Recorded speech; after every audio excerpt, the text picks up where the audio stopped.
kay mo abot ang daghang pagsulay, bation mo nga naa siya. Liponon mo ang pagtuo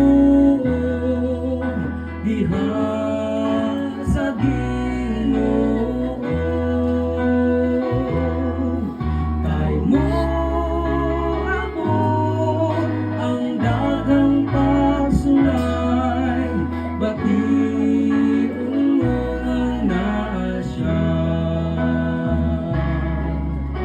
Bation mo nga naa siya.